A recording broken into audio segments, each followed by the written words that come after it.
Hello YouTube, this is Morgan, Airspeed Prime here with my next Boruto anime review. This one's going to be for episode 240. So another mostly setup episode.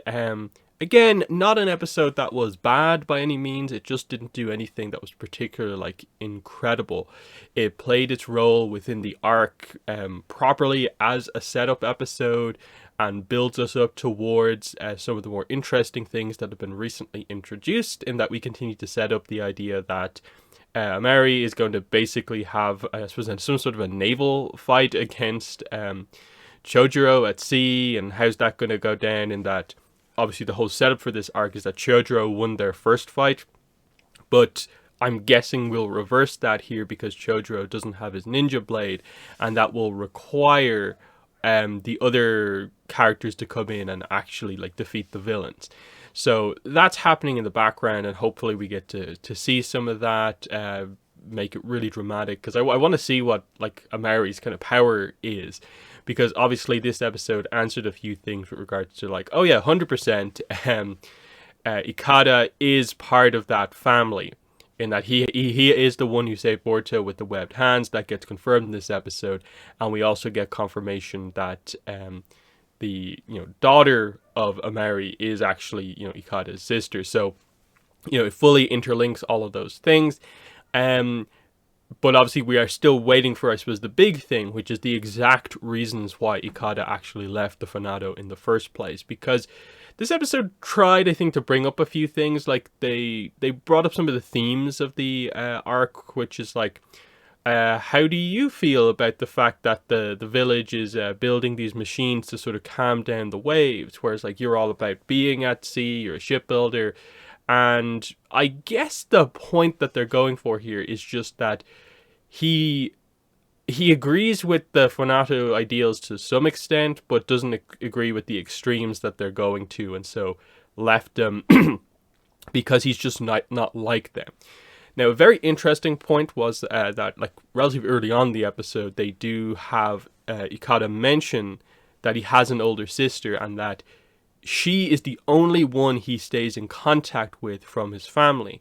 And then right at the end of the episode, sort of the cliffhanger is basically that his sister is going to sort of seek him out for some reason. So again, what's the dynamic there?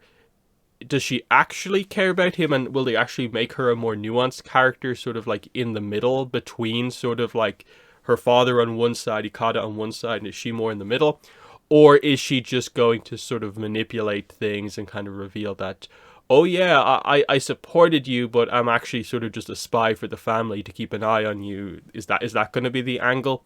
That could work quite well.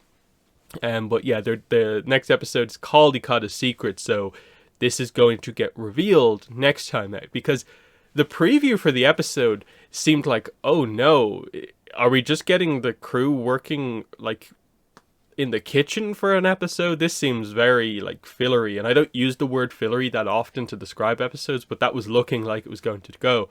But then the last little bit of the preview is oh, Ikada, his sister, I guess, infiltrates in disguise, and that's where that comes out. Again, the details surrounding that is going to be quite interesting to see how early on, because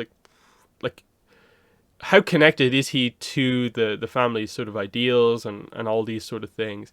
Because other than that, the episode was very focused on Boruto and Ikada and establishing their dynamic, the dream being brought up. We get basically the backstory of what Ikada did when he left. So obviously it misses out on what caused him to leave, but it covers what happened, and he's trying to do all these jobs, but he can never put his all into it, or he's just not good at them. But then the boss gets him involved and asks him to kind of think about things in a different way with the book, and he actually gains a passion for shipbuilding, which we've seen through the little speedboat, and he wants to build a bigger boat. So that is, I think, a very cool idea for a character. There was some decent action out at sea, but you could tell just of the fact that the main action scene of the episode was, boat stuff, that, okay, yeah, we're in a slower episode here for sure.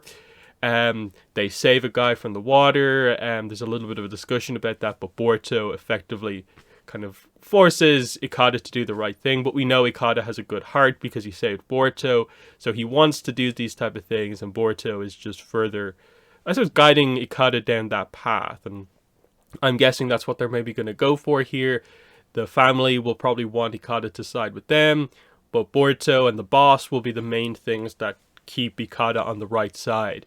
And we'll see exactly how they go in terms of, like, is he going to be involved in the fighting? Again, a lot depends on the full reveal of, like, does the family have a Kekkei Genkai that relates to the fact that they are fish-like in some way? We will see, I guess. Other than that, interesting scene. Sarada, like, talks to Mitsuki, and he's just monitoring Kawaki because he's interesting. So effectively just a recap of what Mitsuki said last time out. Just he says it to Sarada this time out, that he's just interested in Kawaki for reasons. So I wonder, will that lead to anything? Who knows? Other than that, like, again, it was a very, very focused episode. We spent a lot of time on the boat. They get the part. Interestingly, they completely skip over the significance of the part, in that once they get there, it's just sort of off screen they get it, off screen they've made the full return journey and installed the part. And do we even see the part? At least initially when the boss, like, puts it in most of the way, and we don't see it, which was just kind of interesting. Like, okay, this was very much just a plot device. It wasn't important in any way to see what the part was. But I guess just the idea that the boss let Ikada finish the job was actually like a decent kind of moment for him. Other than that, it's just kind of waiting to see what happens next. They're setting up the big fight that I guess will be more in the background. Though I assume we'll cut over to see it for a little bit. If Chojuro is going to be defeated, I can't see them off screen doing that. But I think they'll also want to maybe hide the powers of the clan until we get to the end fights. So, some interesting choices to make. There's also, the Ninja Swordsman. We're still waiting for more of a kind of dynamic with them. Maybe that will also be part of the next episode, but there's definitely a lot going on. I think that's the thing to say here, is that the arc has a lot of potential.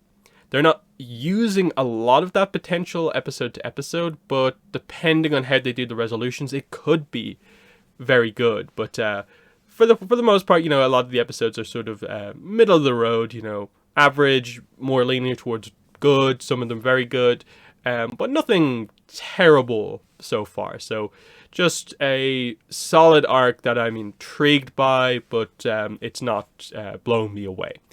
So in the comments, let me know what your thoughts were on this episode, but that's been the video. Thanks for watching, and bye.